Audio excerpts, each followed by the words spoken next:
Okay, welcome to the ADAA webinar, PTSD, What I Should Know About Current Treatments. I'm Jean Tykrow, and I'm the Communications Director for ADAA, and I'm the Staff Liaison for the Public Education Committee at ADAA, which has produced this series of monthly webinars. We'll be able to answer some of your questions at the end of the presentation. And let me point out a couple of things here. One is that on the right side of the presentation, you should see a Q&A panel. And in that, you can ask questions. There's a little field at the bottom of the panel, and when you click in it, you can type in a question. Then either hit your Enter key or hit the icon, and we will see the question. And you can ask a question at any time, and we'll try to get to as many as possible. You should also know you're the only one who can see that. Other participants cannot see your question. We may not have time to get to all the individual questions, however, and if that's the case, and it usually is, we apologize in advance. We're recording this webinar to make it available on the ADA website at a later date. You'll receive a notification about that when that happens.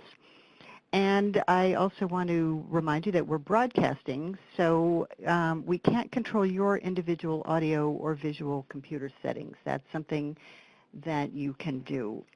And we hope that you aren't experiencing any problems. I think Dr. Keene is having some technical difficulties, but we'll carry on and hope that he can get them resolved very soon. Let me introduce our speaker, Dr. Terrence Keene, and he is the Director of the Behavioral Science Division at the National Center for PTSD. And he's also the Associate Chief of Staff for Research and Development at the VA Boston Healthcare System, a professor and vice chair in the Department of Psychiatry at Boston University in the School of Medicine. And let's see, we have many more. He is a world leader. I forgot, most important to us. He's the president of the ADAA board. He's a world leader in the field of traumatic stress. He developed many of the most widely used PTSD assessment measures, and he's an authority on the cognitive behavioral treatment of PTSD.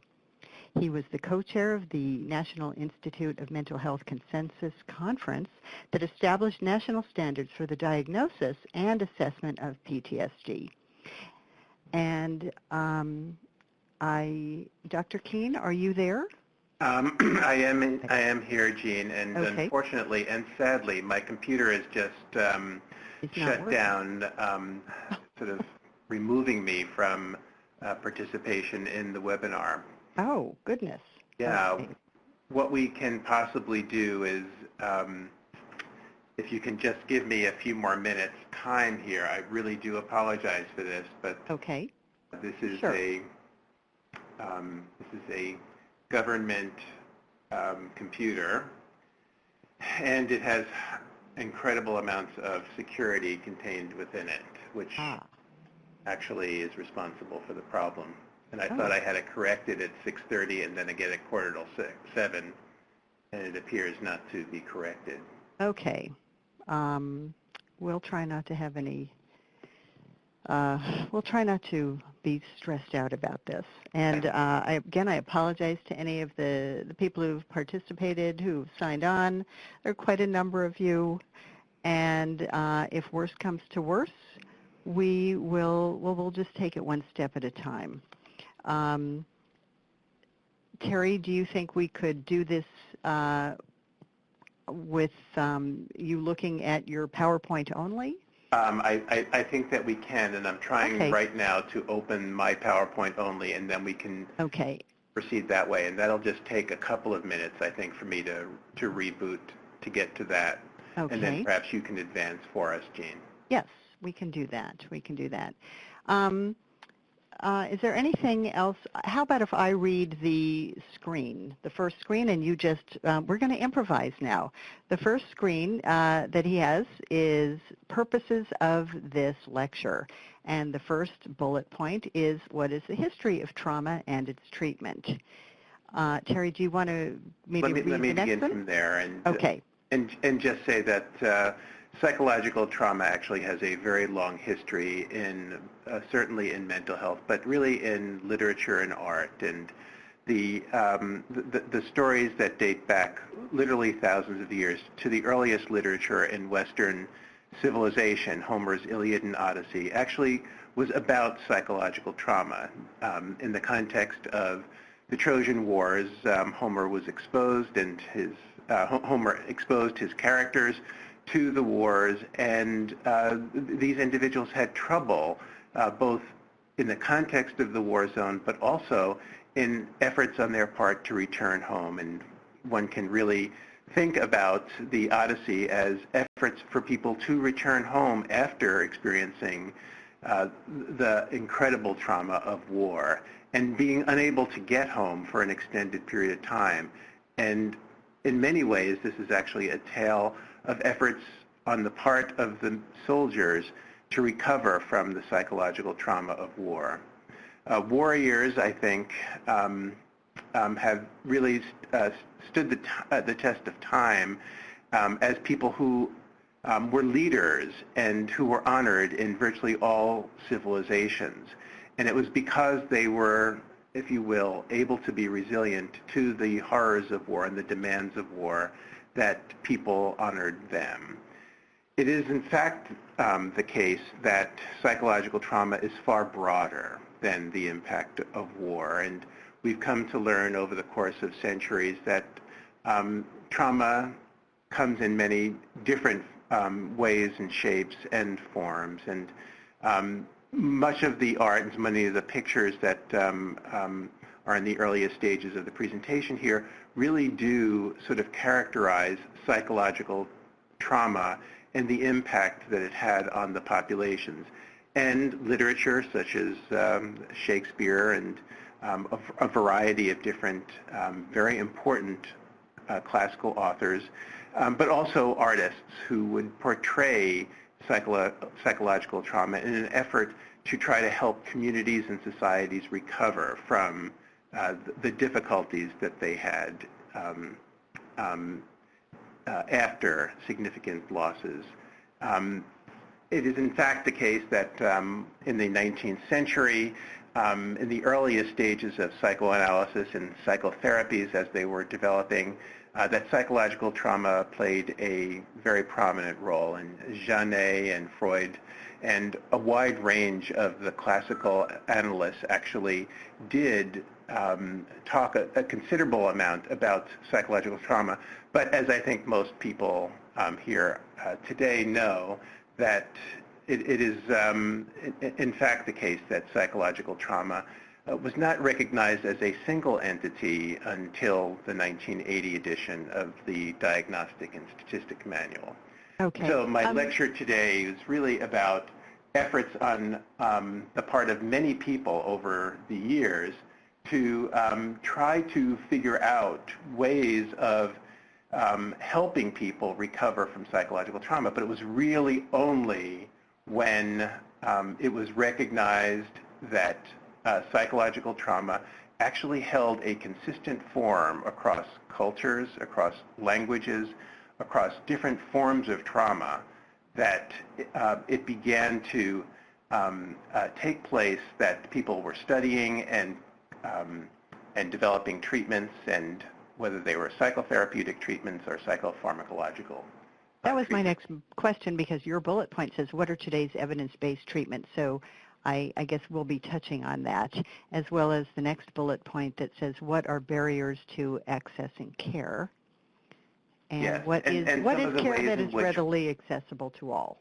And some of the ways, of course, in which we go about trying to figure out how to deliver care to people in successful ways. And I think over the course of the many years, that we have been studying trauma, we've come to realize that while initially we thought that psychological trauma was a relatively uncommon condition, we have now come to realize that psychological trauma occurs to more than half the population in the United States, and it actually affects somewhere in the neighborhood of about 8% of the general population who will develop PTSD as a result of the exposures.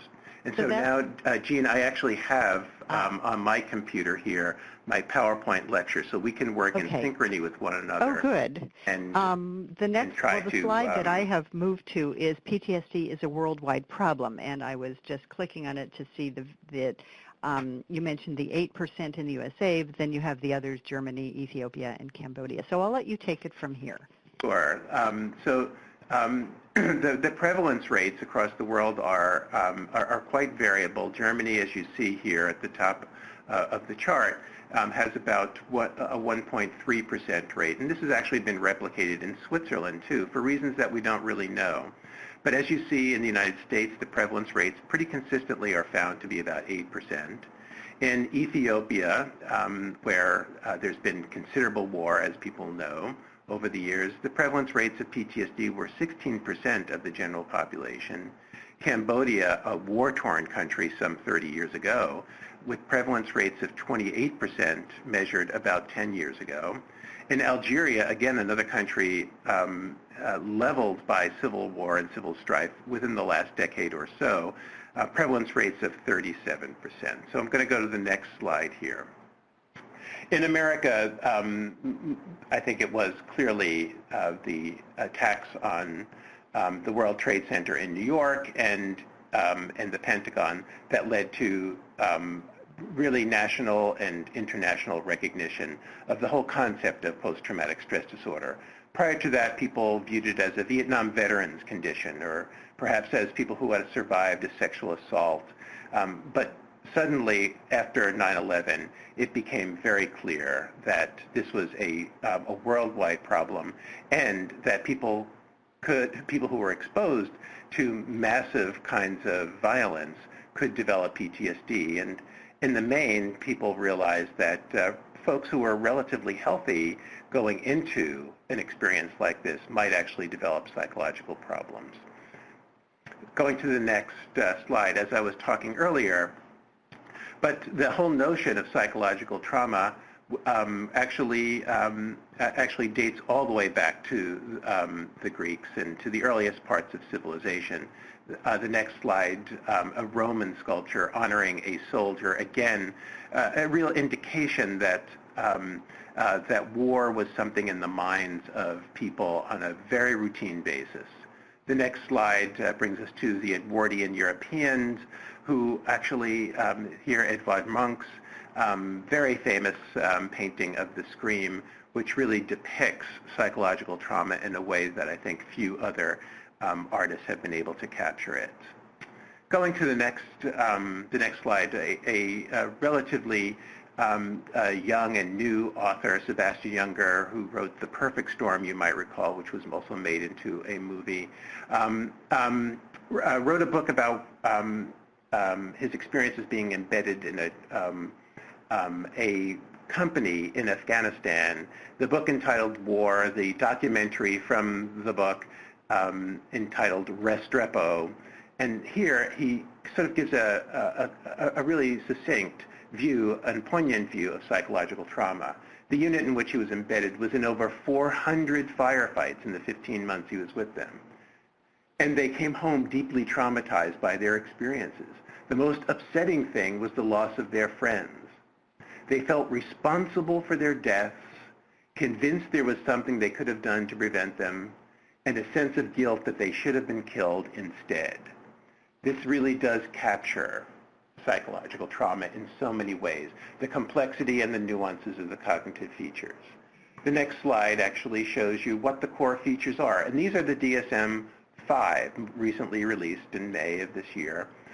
Intrusive thoughts about the traumatic event, avoidant thoughts trying to push things out of their minds, negative alterations in mood and cognitions, Things like depressive features, difficulties in managing mood, difficulties in managing cognitions and belief systems, all of which are viewed internally by the survivors as devastating to them as individuals or persons. And then finally, indexes of arousal, reactivity, problems in concentration, physiological reactivity at reminders of the psychological trauma that they've experienced. So these are the core features of post-traumatic stress disorder. The next slide talks a little bit about some of the signature wounds of OEF, OIF, and proceeding on to the next, you'll see it's really, in the instance of the returning war veterans, it's about chronic pain, it's about traumatic brain injury, and it's about post-traumatic stress disorder. And it is in fact the case that both the Department of Veterans Affairs and all of its healthcare facilities, the Department of Defense and all of its healthcare facilities are dealing with large numbers of people, and we don't have exact counts, but large numbers of people who have one, another, or even all three of these problems concurrently, really rendering challenges to the healthcare delivery systems responsible. And I might say, too, that only about half of the people who have been to these war zones get their health care at VAs and DOD.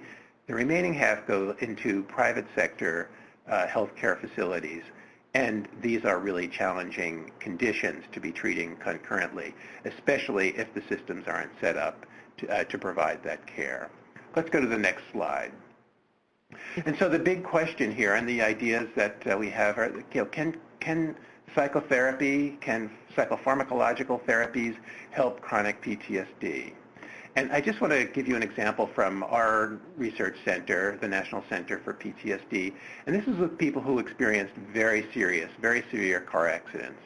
And PTSD was measured by something called the CAPS, a commonly used diagnostic tool. And it was a medium-sized study with 48 people assigned to a treatment called narrative exposure therapy. And I'll explain that in a minute. And the other half to a waiting list comparison group. And they were followed for about 3 to 6 months post-treatment. Now, the narrative exposure therapy actually involved perhaps one of the most difficult things for people who have PTSD to do, and that is to actually work with the experiences per se that led to the trauma exposure and their emotional reactions in particular to these events. The point that I wanted to make is on the next slide, where you'll see here very clearly in the red bar that's going downwards that this particular treatment, narrative exposure therapy, had a very dramatic change in PTSD symptoms as they were reported all the way out to 6 months. Can I interrupt for a minute? I'm not seeing a red bar. Can you just tell me what slide we're on so we don't lose people? Is it the one that says narrative exposure therapy? Next slide goes to CAPS total score. You see it there? There's a red bar and a blue bar. Yes. Okay. Okay, I apologize to everybody. Yes. Okay, there we are. So there we are. And so what you have is in this red bar, just documenting very dramatic reductions in PTSD symptomatology. And it is in this case that I think, in a study like this, a randomized controlled trial, that I think gives us confidence that there are at least a number of different treatments available for PTSD. So if we go to the next slide, are there effective treatments for PTSD? Well, going to the following slide, a group of us together from the International Society for Trauma actually examined all of the literature that exists on PTSD treatment. And what we found was that there were 5 evidence-based treatments from a psychotherapy point of view or a psychosocial treatment point of view. And there was a predominant winner on the pharmacological side, which was the serotonin, the selective serotonin reuptake inhibitors, the SSRIs. Things like Prozac, Celexa are examples of SSRIs. Let's go to the next slide then here. And the next slide says? Common elements Okay. of PTSD We are treatment. there. Okay. And these are the elements. This is some information from my own work where I looked very carefully at what was being done for treating people with PTSD. What were the common elements? And among the things that were really important for improvements over time was that there was a way in which therapists and patients could work together to improve disclosure of what it was that actually happened. And it is in fact the case that the circumstances surrounding psychological trauma can be very difficult for people to talk about. Their avoidance is so great that they do not seem able to talk about it, sometimes for many, many, many psychotherapeutic sessions. And this is a complication of the treatment. The shame, the humiliation, the horror, the fear, the terror that's associated with the experience makes it very, very difficult for people to talk about. So helping people to disclose is fundamental to recovery. The second bullet point there is ways to counter the avoidance strategies are important. This means essentially helping people to work on exposing themselves to the kinds of cues that they have been avoiding, because it's imperative to process the experiences, to stop avoiding the experiences, and to have the experiences on the table for conversation, for exploration with the psychotherapist. Other components are education about psychological trauma, education about PTSD. Psychoeducational approaches are frequently incorporated into successful treatments. Cognitive restructuring on some of the key distortions. This was all my fault. If only I hadn't gone there. If only I hadn't been there. And in so many ways, these distortions are the kinds of things that have helped people cope and manage in past situations, because it allows them to assign responsibility for managing things to themselves. But in some instances, especially with life and death situations often associated with trauma, it is in fact the case that this can lead to a lot of self-blame.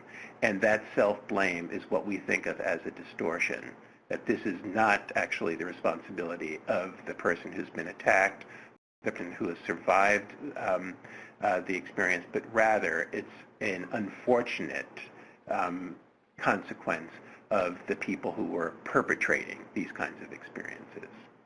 And then finally, the final bullet on that slide is that we have come up with a wide variety of coping skills to help people, whether it's diaphragmatic breathing or whether it's relaxation training or whether it's transcendental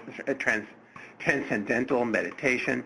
All of these things are very useful components of anxiety management. And it seems to me that many of the treatments that have been found to be successful in treating PTSD incorporate some component or other of these, what we call anxiety management strategies. So let's go to the next slide there, and I'll just explain a little bit further about what exposure therapy means, because this is something that many people may actually have offered to them if they come forward for treatment of PTSD. And exposure therapy is not a single thing. It's a set of techniques. And these techniques are designed to help patients confront the things that they fear the most, the situations that they fear the most, the memories and even the images that are so horrifying for them. Other names for exposure therapy might be systematic desensitization, flooding, narrative exposure therapy, as I talked about earlier, which is writing about the events, all of which really are effective using the same principles, helping people to overcome the fear of the situations and the circumstances and the images and the memories of what's happened to them. Going to the next slide. This is an example here, exposure therapy for PTSD, dating back many years, some 25 years ago, 30 years ago, by our group here in Boston.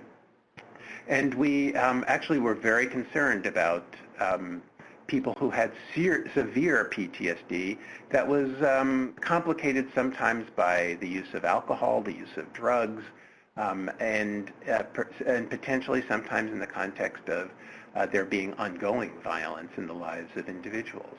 And so we incorporated an entire program together to try to help people who were suffering from the most severe forms of PTSD. And this included behavioral stabilization, and then entering very gradually and very slowly into trauma education about common reactions to traumatic events, a relaxation training, usually a couple of sessions where we would teach people deep muscle relaxation, diaphragmatic breathing, deep breathing, so that people could actually experience some degree of emotional relief.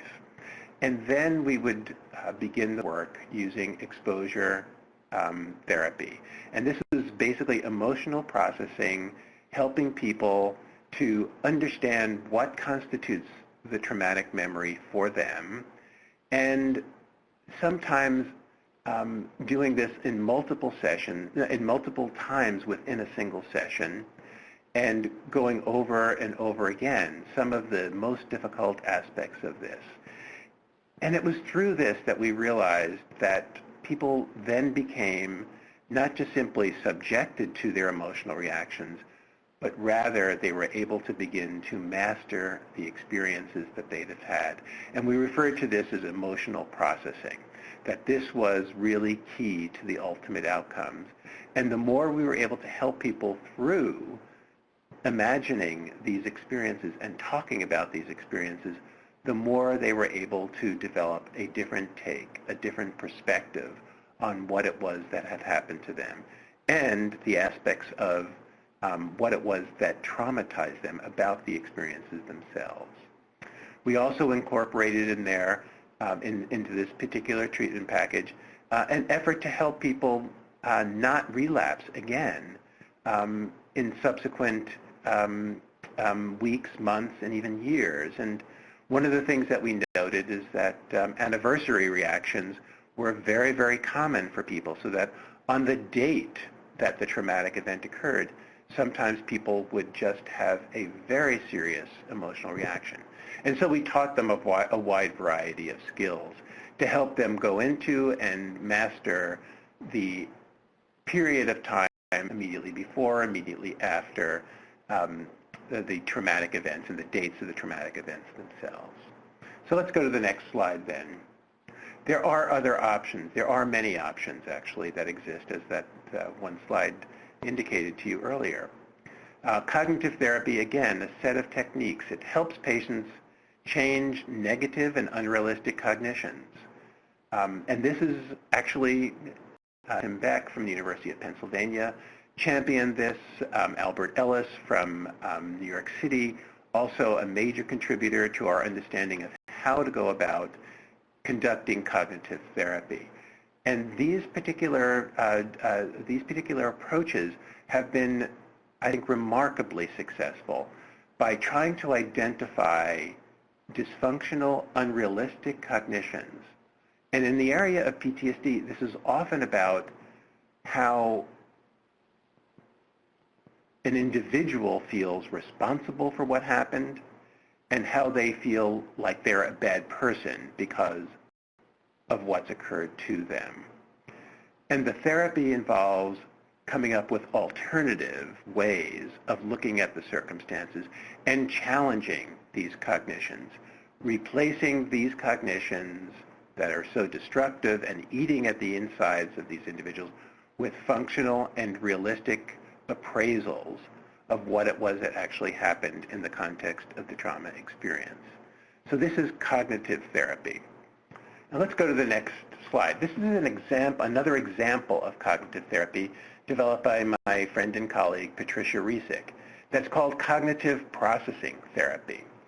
And what Dr. Riesick did was to identify some of the basic problems that people with PTSD actually have, what the underlying core cognitive distortions were in PTSD.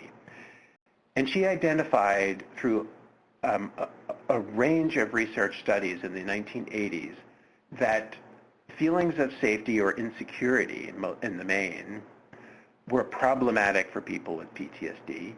They are often unable to trust other people. They often feel down in relationships in terms of the power in the relationships. Their own personal self-esteem is very compromised, and their ability to have intimate feelings towards others really characterizes their interpersonal relationships. And so she actually developed a treatment program that's very structured and very systematic. CPT, cognitive processing therapy, really does focus on these areas of importance. And what she tries to achieve is a restructuring of some of these really basic problems, cognitive problems that people who have PTSD experience. She also includes the next bullet point, writing about the traumatic experiences and a reading of these documents in the therapy session. And that will remind you of exposure therapy, which is exactly what it is. And this particular treatment package actually can be delivered in 12 weekly sessions. And so I wanted to just give you a personal experience that I had in the mid-1990s. I was at Trinity College in Dublin, Ireland, and for a sabbatical period, and had an opportunity to meet a university guest there at the time, who was an American psychologist who worked with children in primary mental health prevention. His name was George Albee. He was a professor of psychology at the University of Vermont. And George Albee, at a meal after his lecture, asked me what it was that I was doing, and I told him that I was in an area of trying to develop treatments for people with PTSD secondary to violence and in particular war. And he looked at me, and in the way that only a very senior person could look at a very young person at the time, and he said, "And you want to do this at the individual level? You want to do this with individual patients?" And he looked at me and he said, "You will never have any luck at that level changing the trajectory of the society. You've got to think about things differently." And so I did begin to think quite differently. And what Dr. Albee was trying to convey to me in that conversation was that it is in fact a problem when 50 or 60% of the population, as I mentioned earlier, is exposed to a traumatic event at some point in their lives. And it's a real problem when 8% of the American population will develop PTSD, because that represents somewhere in the neighborhood of 25 million people in our country will at some point in their lives have PTSD. And we don't have enough mental health workforce for that disorder alone to provide the care that's needed. We need to be thinking about things differently, and that has actually led, in my case, to trying to figure out ways in which we can use the World Wide Web and the Internet to help us in many ways help more and more people who have this condition, PTSD. So if we go to the next slide, there are some really important advantages of the way in which I'm thinking about things right now. World Wide Web is incredibly confidential, potentially. It is easy for people to use in their schedule. Note that it's now 7:30 on the East Coast and 4:30 on the West Coast.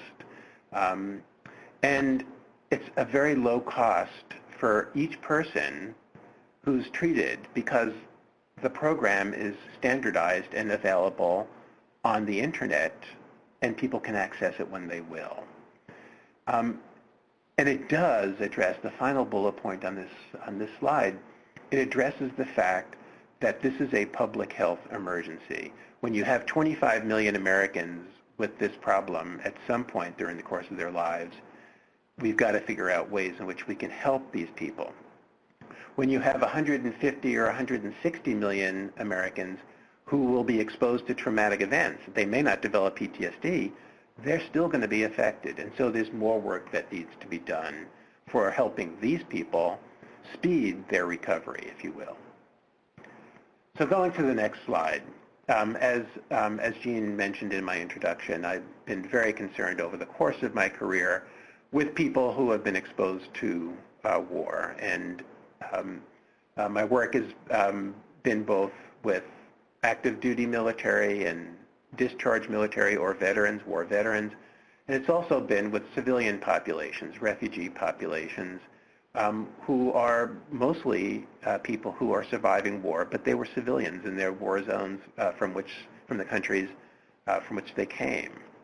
So the next slide has really the next direction that we've been taking as a group in trying to develop treatments for people, broadly speaking, who have served for us in these current war zones and who have developed what is a remarkably common problem in military veterans, alcohol use, and post-traumatic stress disorder.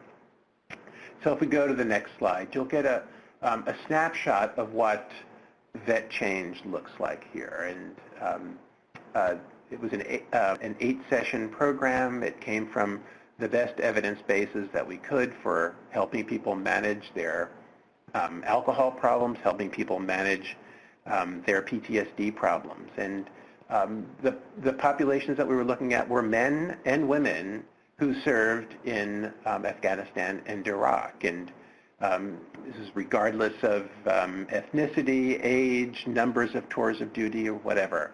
If they had these problems, they were eligible to participate in this project. And Terry? Yes. I want to make sure I'm on the right slide. Is that the one that says vetchange.org?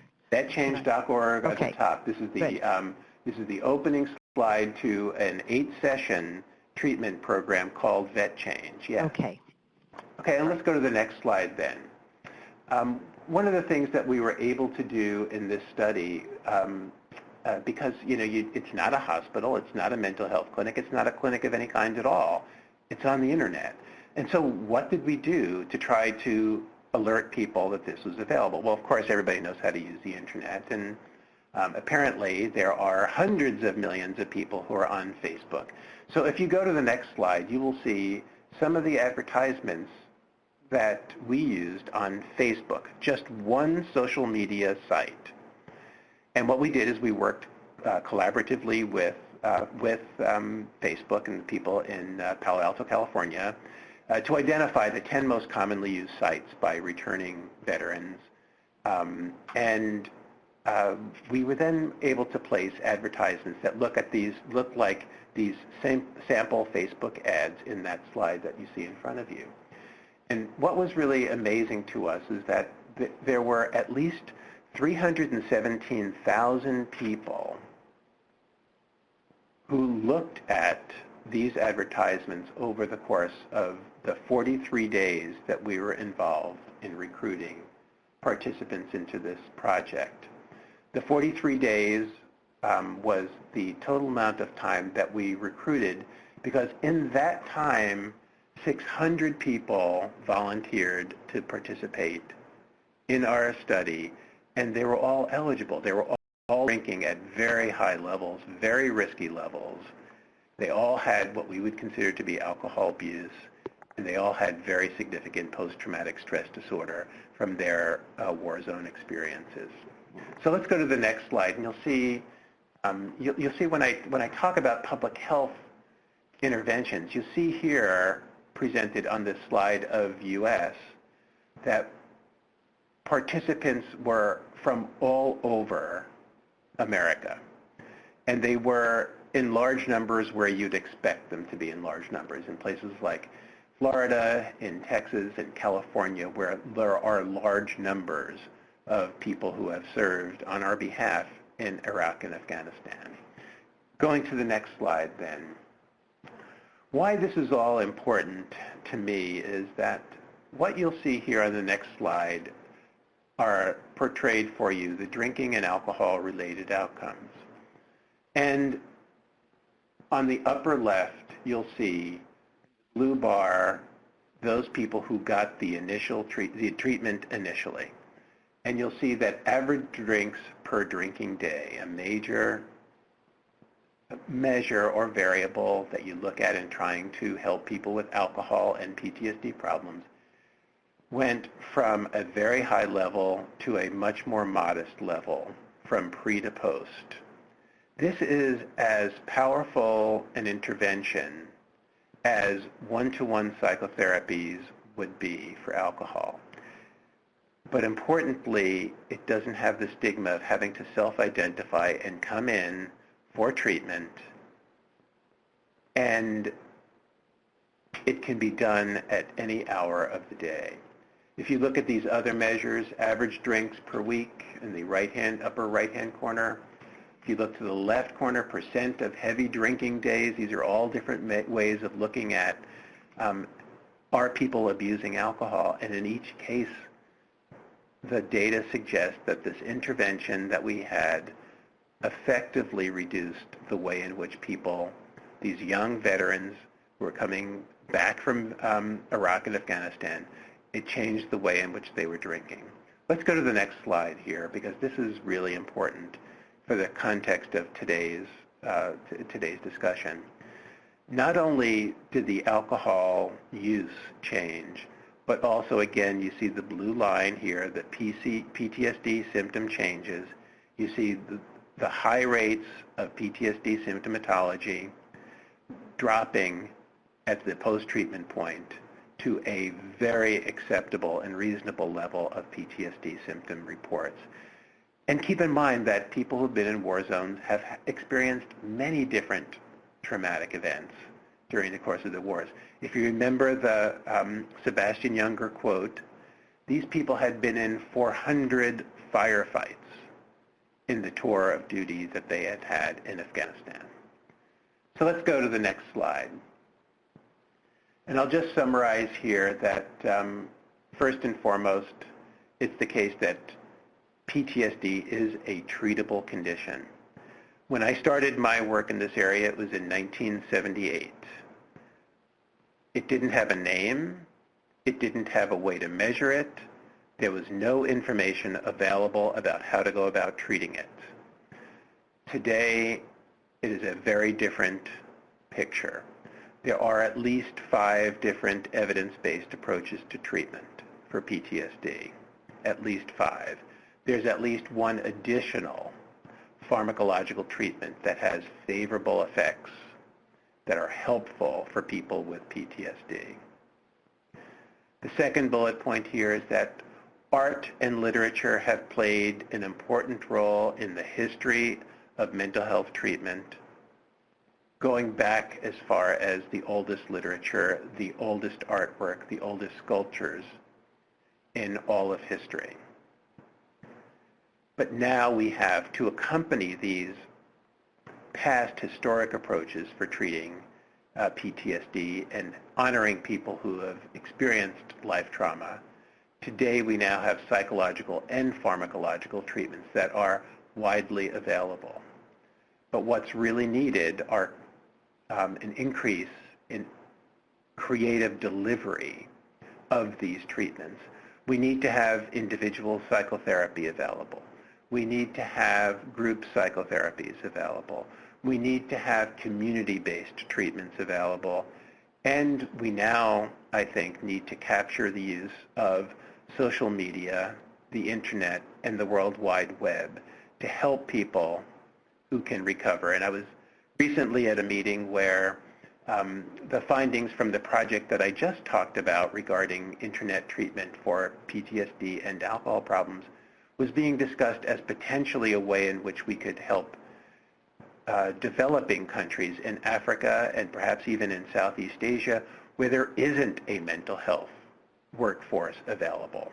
There just isn't. And I'll say that when I was consulting to the country of Kuwait after the wars in the early 1990s, there were not more than a dozen trained mental health professionals for a population of about 1.2 million people in that country, a country that had been overridden by the troops of Saddam Hussein in Iraq. And the final point here is, will these treatments work for everyone? Well, we don't really know. We think that the treatments that we've discussed here today have a very, very, very strong success rate. Many different randomized trials that point to, I think, a successful rate of recovery for the majority of people who are able to access these treatments in their homes, in their communities, and in their regions. And so the final slide basically is a request for questions that I can perhaps answer or address, but also some ideas. We were very open to comments from people about what might be new directions, what's needed, what's important for people to have in their communities and in their lives today. Thank you very much. Jean, I'll turn it over to you. Okay, we've gotten some really good questions. One is, how can we help veterans who have actually committed atrocities in war many years ago and have some reason to blame themselves for the harm they have caused? Yeah, great question. And so the work in this area has actually been, I think, pushed in a very favorable direction by my colleagues Bill Nash and Brett Litz over the course of the last several years. They refer to the work that they're doing as people who have been in war zones can commit atrocities and do things that they wish that they hadn't done, that cross over all of what they've learned in their lives up to that point was acceptable human behavior. And they characterize this as these people having experienced moral injury. And I think capturing these notions in terms of morality is a very important one, but it's also important and valuable to put the behaviors that were exhibited into the appropriate context. And this appropriate context, at least for me, is that so many of the people who are asked to participate in war zones are adolescents and post-adolescents at best. Their brains aren't even completely formed yet. And it is put into the context of unreasonable demands, unreasonable experiences that atrocities sometimes occur. And it is in fact the case that forgiveness is a big part of the psychotherapeutic approaches that are tried with people who have been involved in atrocities, and trying to reach at a way in which people can forgive themselves is really the target of much of the work that's been done in this area. But it is still, nonetheless, something that is a very big challenge. It is a major challenge for us to help people overcome the commission of atrocities. Here's another really good question. How do you do exposure therapy with a patient who does not remember the trauma due to a traumatic brain injury? So the issue here is really very complicated. Does the person who doesn't remember the traumatic event actually have PTSD from the event? Well, that's sort of a chicken and egg and chasing your tail kind of conversation to have, and probably not particularly relevant for the therapist confronting this very problem. And by the way, I have confronted this problem. The truth of the matter is that the details of the traumatic experience are often reconstructed. They're reconstructed on the basis of what the patient in this case has been told, what they have thought about has happened, what they've read about what's happened, and they put together an appraisal of the experience, which then I think can be very useful for constructing scenes for exposure therapy. That being said, I wouldn't necessarily choose exposure therapy in an instance like this. today I would be way more likely to consider cognitive processing therapy or cognitive therapy as an important alternative, because there you'll be getting at that person's appraisals of what they think happened and what it is that's been bothering them. And so I would consider an alternative to exposure therapy, but I don't think it's necessarily the case that you couldn't use exposure therapy in the instance that you described. Okay, here's an interesting question. May be related, may not. What about special forces who are not allowed to speak about what they've done or experienced for security purposes? Yeah. We have some very experienced people listening in today. So this is really where I think the World Wide Web can be very, very helpful for us, because there are indeed some cases, and I've had a few myself. I haven't had a lot, but I've had a few where it is really impossible for people to talk about what it is that they've experienced, whether they're military or whether they're intelligence or whether they've had other kinds of State Department kinds of duties and responsibilities. It becomes really very, very hard for them to share the components that are most deeply troubling to them of their experiences. And I must say that, you know, in the context of people who remain in those services, if you will, there may very well be roads for accessing people who can be empowered to listen to the stories. But it's been my experience that people who then leave the employ of those services and then have psychological problems, there's another level that needs to be considered. And that's where I think the internet can be useful, because it may be that it's not necessary for them to tell another person. It may be just important that they do the exercises, that they write the stories, that they focus on the emotional reactions that they have and articulate them just simply to themselves. And I think that's something that has certainly been on my mind with respect to the use of the web.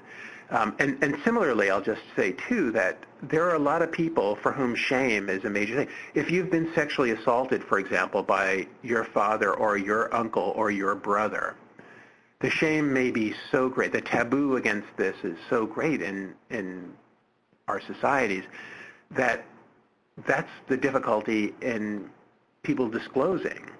And so it may be that we can come up with some of these alternative ways in which we can help people in the recovery process without them having to come forward, without them having to use their insurance, without them having to talk about things that are classified and cannot be, the classification cannot be broken. Okay, a couple of questions, more than a couple, a few questions have come in about whether EMDR is an evidence-based treatment, that's eye movement desensitization and reprocessing, and if that's appropriate for PTSD. Yes, as you saw on one of my slides with the two bars on it, EMDR is listed as one of the psychosocial treatments that we think has a significant evidence base. There's been some disagreement about that between the Institute of Medicine review that was done about 3 or 4 years ago and the review that I and my group did. But from my vantage point, this does have a significant evidence base. I do call it an evidence-based treatment for PTSD.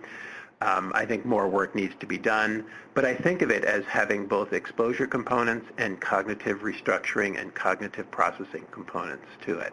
So I think of it as a combination treatment of other treatments that I think are more likely to be seen as evidence-based in the population of experts who've reviewed the literature. Okay. We have time for a couple more. One is, can you discuss relapse prevention? Yeah.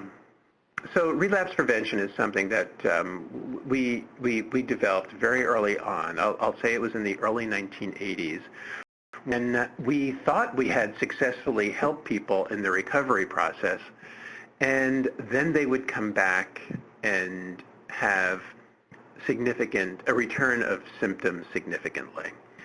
And it was really after a number of cases of what we thought were successful outcomes, then months, sometimes even years later, there would be a return of symptoms. And when we began to try to analyze what happened and why there was this return of PTSD symptoms, we realized that there were some very important cues in the lives of these people that we needed to help them manage differently. And I gave you an example earlier on, and that was the most dramatic example, frankly, of the anniversary reactions.